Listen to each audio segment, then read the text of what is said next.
আসসালামু আলাইকুম। আজকে আমি দেখাবো সহজভাবে মুরগির মাংস রান্না। তো এখানে হচ্ছে আমি একটা কক মুরগির মাংস রান্না করব পুরোটাই। তো কক মুরগির মাংসটা আমি সুন্দর করে ধুয়ে পরিষ্কার করে নিলাম, আর এখানে সবটুকু মাংস আছে, আমি একটুখানি করে রাখি নাই, পুরো মুরগিটাই আজকে রান্না করব। তো এই যে সুন্দরভাবে আমি পরিষ্কার করে নিলাম, এখন হচ্ছে আমি রান্নায় চলে যাব। আর সাথে হচ্ছে আমি মুরগির মাংসের সাথে কিছু পরিমাণ আলু দিয়ে দিয়েছি। আসলে বাচ্চারা থাকলে আলু একটু বেশি পছন্দ করে মাংসের সাথে, তো এই জন্য মুরগির মাংসের সাথে কিছু পরিমাণ আলু দিয়েছি। এখন হচ্ছে রান্নায় চলে যাব। তো এখানে হচ্ছে রান্নার প্রথমে আমি তেল দিয়ে দিচ্ছি। সবাই সবার মতো রান্না করেন, সবাই রান্না করতে পারেন, শুধু আমি আমার মতো একটু মুরগির মাংস রান্নাটাই শেয়ার করলাম। আর এখানে তেল দেওয়ার পর এখন হচ্ছে এখানে পেঁয়াজ দিয়ে দিলাম। পেঁয়াজের পরিমাণটা মোটামুটি একটু বেশি দিয়েছি। আসলে প্রত্যেকটা মাংসের সাথে যদি একটু পরিমাণ পেঁয়াজ বেশি দেয় তাহলে মাংসর স্বাদটা একটু বেশি বাড়ে, একটু ঘন হয়।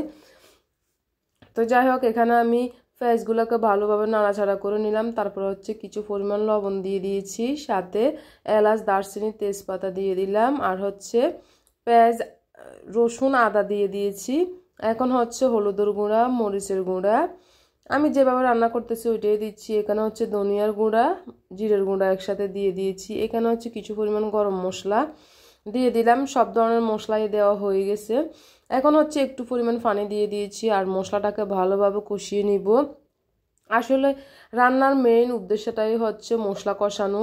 মশলা থেকে যখন কষানোর পরে একটু তেল বের হয়ে আসে উপর থেকে, তখনই কিন্তু বোঝা যায় যে মশলাটা ভালোভাবে কষানো হয়ে গেছে। মশলা কষানো হচ্ছে রান্নাটা বেশ মজাই, টেস্ট আলাদা বেশি আসে আর কি কষানো থেকে। তো দেখতে পাচ্ছেন আমার এখানে তেল উপর বেশি এসেছে, তার মানে আমার মশলা কষানো হয়ে গেছে। এখন হচ্ছে আমি মুরগির মাংসটা দিয়ে দিলাম। দেখতে পাচ্ছেন এখানে অনেকগুলো মাংস, যেহেতু আমি আস্ত একটা মুরগি পুরাটাই রান্না করতেছি এজন্য। তো মুরগির মাংসটা এখন দিয়ে দিয়েছি। আমি এখানে কিন্তু কোনো প্রকার পানি অ্যাড করব না। আমার কষানোর জন্য আমি এই যে মুরগির মাংস থেকে যখন একটু পরিমাণ পানি বের হয়ে যাবে তখন ওই পানি দিয়ে কিন্তু আমি ভালোভাবে কষিয়ে নিব। আমি সবসময় গরুর মাংস কিংবা মুরগির মাংস গায়ে গায়ে যে একটা যখন রান্না করতে যায় তখন যে পানি বের হয়ে যায়, ওই পানি দিয়ে কিন্তু আমি কষিয়ে নিই। কারণ কি, বাড়তি কোনো পানি দিই না, বাড়তি পানিটা পরে অ্যাড করি যখন কষানো ভালোভাবে হয়।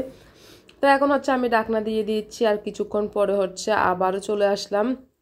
এই যে দেখতে পাচ্ছেন কত সুন্দর এই যে মুরগি মাংস থেকে এখানে পানি বের হয়ে গেছে। কারণ কি, আর কোনো পরিমাণ এখনো পানি অ্যাড করা হয়নি, আর করব না এখনো পানি। এই যে মুরগি মাংস থেকে যে পানিগুলো বের হয়ে গেছে এগুলো দিয়ে হচ্ছে আমি কষানোটা শেষ করব। তারপর হচ্ছে বাড়তি পানিটা পরেই দিয়ে দিব।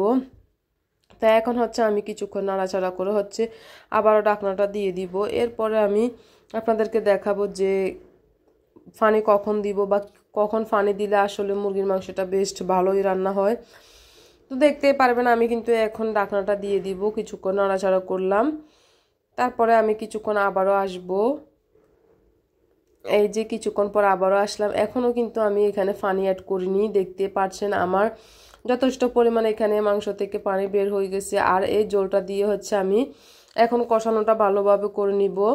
এরপরে আমি হচ্ছে মুরগির মাংস আসলে বেশি পরিমাণ পানি দেওয়া লাগে না এমনিতে। আর এগুলো যেহেতু কক মুরগি কিংবা ব্রয়লার মুরগির মধ্যে হচ্ছে অতটা পানি অ্যাড করা যায় না, এটা সিদ্ধ হয়ে যায় খুব তাড়াতাড়ি। তো আমি এগুলার ভিতর মোটামুটি সিদ্ধ করে নিচ্ছি।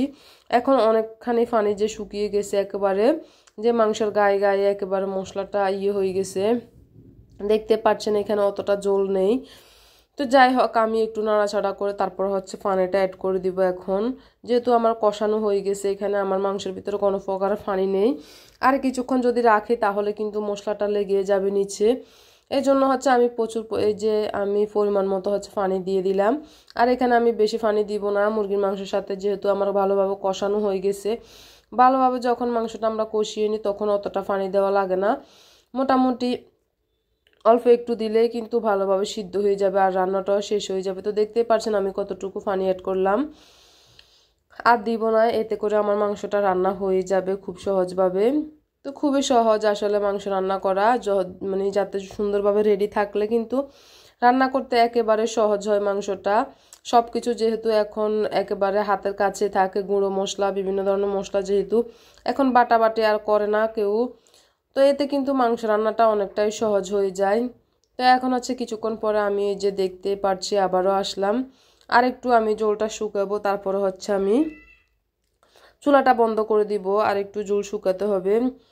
তাই আমি কিছুক্ষণ নাড়াচাড়া করে হচ্ছে রাখতেছি, তারপরে হচ্ছে আমি নামিয়ে ফেলবো কিছুক্ষণ পরে। আমার প্রায় মুরগির মাংসটা রান্না হয়ে এসেছে। তো এই যে কিছুক্ষণ পরে আমি জলটা আর একটু কমিয়ে হচ্ছে বন্ধ করে দিয়েছি। দেখতে পাচ্ছেন আমার জলটা কত সুন্দর একেবারে মাখা মাখা হয়ে গেছে।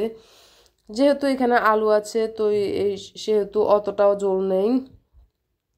তো দেখতে পাচ্ছেন কত সুন্দর রান্না হয়ে গেছে মুরগির মাংসটা, কত সুন্দর একটা কালার এসেছে। আসলে মুরগির মাংস তো সবাই রান্না করতে পারে আমি জানি, কিন্তু আমি আমার মতো যেরকম রান্না করি ওরকমই শেয়ার করলাম যে কেমন হয়েছে মুরগির মাংস রান্নাটা। যেহেতু আজকে আমি কক মুরগি পুরাটাই রান্না করেছি, তো আপনাদেরকে একটু শেয়ারও করলাম এর জন্য। তো এইভাবে করে আমি আসলে সব ধরনের মাংসগুলো রান্না করি, গরুর মাংস হোক মুরগির মাংস হোক। এই যে মশলাটা ভালোভাবে কষিয়ে তারপর হচ্ছে রান্নাটা আমি শুরু করি। তো কেমন লাগলো আজকে আমার রান্না, আশা করি অনেক অনেক ভালো লাগলো আপনাদের কাছে। তো আপনারা চাইলেও আমার মতো রান্না করতে পারেন। সবাই ভালো থাকেন, আল্লাহ হাফেজ।